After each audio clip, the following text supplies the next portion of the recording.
គេថានៅស៊ីមៀបបើអត់លេងបាញ់ទឹកទេគឺអត់មានភៀវទៅចរណាមកលេងខេត្តសៀមរាបទេថ្ងៃនេះខ្ញុំនឹងនាំបងប្អូនទាំងអស់គ្នាមកមើលទស្សនវិជ្ជាក្នុងខេត្តសៀមរាបតើគេនឹងធ្វើឲ្យគេខ្លះមុនថ្ងៃចូលឆ្នាំខ្មែរខាងមុខនេះបងប្អូនទាំងអស់គ្នាមានអ្នកណាខ្លះដែលអត់ដែរលេងលាក់កសែងណាគឺថាល្បែងលាក់កសែងនេះគឺមានតាំងពីបុរាណកាលមកហើយបងប្អូនហើយលើកនេះគឺយើងបានឃើញពុកម៉ែបងប្អូនបានលេងល្បែងលាក់កសែងចាស់ៗហ្នឹងណាប៉ុន្តែគាត់សប្បាយខ្លាំងណាហើយខ្ញុំជឿជាក់ថាបងប្អូនក្មេងៗមួយចំនួនទៀតក៏គាត់អត់ដែរបានសូវលេងល្បែងនេះដែរចឹងហើយការលេងល្បែងនេះគឺបានជំរុញឲ្យដល់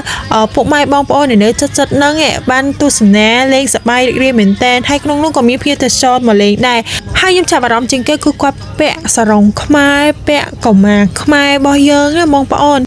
ហើយបងប្អូននឹងថាគាត់ទូក្អមនឹងធ្វើអីគឺគាត់លេងល្បែងមួយទៀតគឺរាំទូក្អមបងប្អូនគ្រាន់តែខ្ញុំថតនឹងគឺបែកក្អមអស់មួយប៉ុន្តែអត់បានថតជាប់ពេលដែលគាត់រាំបែកក្អមនឹងសោះអើយស្ដាយមែនតែនហើយទស្សនវិជ្ជានេះបងប្អូនគឺគាត់រាំសប្បាយរីករាយខ្លាំងណាហើយទស្សនវិជ្ជានឹងកម្រងមានទេណាហើយខ្ញុំជឿជាក់ថាបងប្អូនខ្លះក៏គាត់បានរាំលេងល្បែងកំសាន្តបែបមុនចូលឆ្នាំខ្មែរអីបដាហើយតែទស្សនវិជ្ជានេះខ្ញុំគិតថាគួរតែចែកម្លែកឲ្យបងប្អូនបានទស្សនាថានៅសៀមរាបអត់មានការលេងបាញ់ទឹកក៏នៅមានអ្វីដែលថ្មីមានអ្វីដែលជាវប្បធម៌របស់យើងអាចឲ្យភ្ញៀវទេសចរអាចមកចូលរួមមកលេងទស្សនាក្នុងខេត្តសៀមរាបនេះបានដែរ